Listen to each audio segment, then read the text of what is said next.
जानता है कभी? देखो आजकल के बच्चों को पैर छूने के लिए कहते हैं हमारा अनोखा ही अंदाज है पाँव छूने के। घोटन पे जो पाँव ने छीनी नीचे तो झुको ही नहीं आएगा।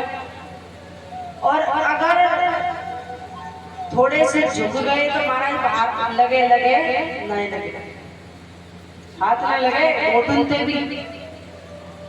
कहने का भाव क्या है कि बुढ़ापे में घोटन पे नहीं तोड़ूंगा, आगे तो तोड़ में बार महाराज अगर कुछ सिखाना है अपने बच्चों को तो देखो अंग्रेजी बोलना सिखाओ ना सिखाओ चलेगा, बच्चों के ऊपर राम राम करना जरूर सिखाओ, बड़ों के चरण छूना जरूर सिखाएं, बड़ों का मान सम्मान करना जरूर सिखाएं। क्योंकि अगर संस्कार नहीं होंगे तो महाराज कलयुग है, हो सकता है कि आपकी औलाद आपके अंतिम संस्कार में भी उपलब्ध ना हो। आज की औलाद को मां पड़ी अपने माँ बाप के अंतिम संस्कार में जाने,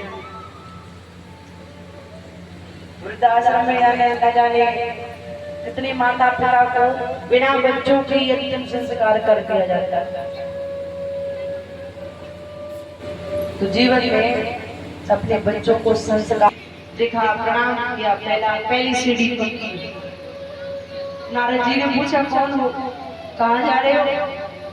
बालक ने जवाब दिया मेरा नाम ध्रुव है और मैं जंगल में जा रहा हूँ भगवान को प्राप्त करने। जंगल में? अरे जंगल में शेर है, किसने कह दिया भगवान रहते जंगल में? जंगल में शेर है जो तेरा नाश कर जाएंगे, लौट जा घर पर। क्या करेगा? अगर कुछ हो गया तो कैसे पाएगा भगवान? ध्रुव ने जवाब दिया मैंने तो सुना है कि सिया राम में सब जग जानी, करो प्रणाम जोर जोर पानी। मेरे प्रभु हर एक के अंदर निवास करते, आप कहते लौट जाओ। नारद जी ने कहा अच्छा एक बात बता, तो भोजन कितनी बार करता? बोले भोजन में 5 बार करता, मेरी मैया मुझे खिलाती है। तो बेटा जंगल में भूखों मर जाए और तेरी मैया थोड़ी आवेगी तो कुछ खवावे, जा लौट जा घर पर। ध्रुव ने कहा जब दांत नहीं तब दूध दियो और अब दांत दिए तो कुछ और भी देखो। अरे जब दांत नहीं थे तो दूध की व्यवस्था करी भगवान ने, अब दांत दिए तो खाने की व्यवस्था भी वो अपने आप ही करेगा। तुम क्या चिंता कर रहे हो? जैसे कई नारद जी से पूछा ध्रुव ने आप कौन है? बोले हम नारद है। नहीं बोले आप नारद जी नहीं हो सकते। मैंने सुना है कि नारद जी हर एक भक्त को कहते हैं कि भगवान का भजन करो, भगवान को प्राप्त करो। और आप कैसे नारद जी? हमसे कह रहे हो जाओ लौट जाओ घर पर, आप नारद जी नहीं हो सकते। ध्रुव तुरंत नारद जी ने अपने हृदय से लगा लिया बेटा तेरी परीक्षा ले रहा था। ध्रुव ने कहा अच्छा आप मिल गए तो मुझे अब पक्का यकीन है कि भगवान भी मिल जाएंगे, क्योंकि जिसको नारद का दर्शन हो जाए समझ लेना उसको भगवान का दर्शन होना ही होना है। ये भगवान के मुख्य मंत्री है, ये समझ लो।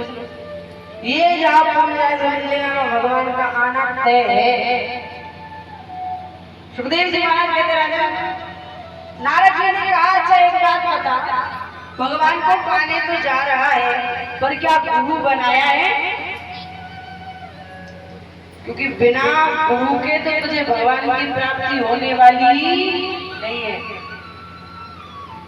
गुरु बिन भवन निधि तरहि न कोई, जो विरंज शंकर श्रम होई। चाहे वो भगवान शंकर के बराबर ऐश्वर्यशाली क्यों ना हो, बिना गुरु के भगवान की प्राप्ति नहीं हो सकती। गुरु बनाया है। अच्छा कितने भक्त हैं जिनके गुरु नहीं है? लंबे लंबे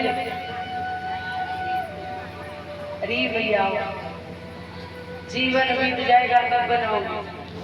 बाप ने गोविंद दियो बना, बड़ा सुंदर भाव आता है कि करता करे ना कर सके गुरु ये सब होए, सात दीप नवखंड में गुरु से बड़ा ना कोई। भगवान भी जब आ जाए ना तो एक गुरु ही ऐसा होता है जो कहता मेरे पैर भगवान का कुछ,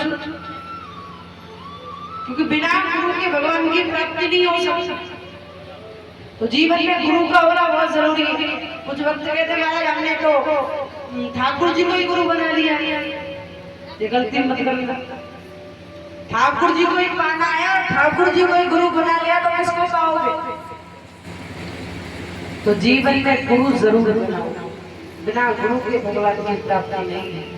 बिना गुरु के तो देखो वेद में यहाँ तक लिखा है कि बिना हमारे ब्रज के संत ना, जिसका गुरु नहीं होता उसके हाथ से पानी भी नहीं, ये मान्यता है। तो जीवन में गुरु का होना बहुत जरूरी है।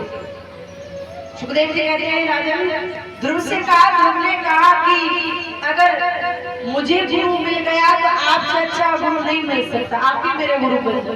कभी कभी तो रास्ते में गुरु मिल जाते हैं, पर पहचान हर किसी के बस की बात नहीं। ध्रुव ने तुरंत पहचान लिया, आपसे अच्छा गुरु मुझे मिल नहीं सकता, आप ही मेरे गुरु बन जाओ। सुखदेव जी राजा परीक्षित से कहते, राजा नारद जी ने गुरु मंत्र दिया है, ओम नमो भगवते वासुदेवाय। ओम जोर से, ओम नमो भगवते वासुदेवाय। आवाज ही ना आ रही। ओम नमो भगवते वासुदेवाय। अच्छा, घर में झगड़ो करेगा ऐसी आवाज निकलेगा?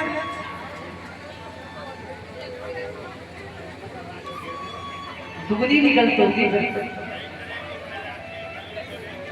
फिर तो एक ही आवाज पूरे पंडाल में गूंज जाएगी। एक ढोल लगा लो, ओम वासुदेवाय। अब तो आई एक बड़ा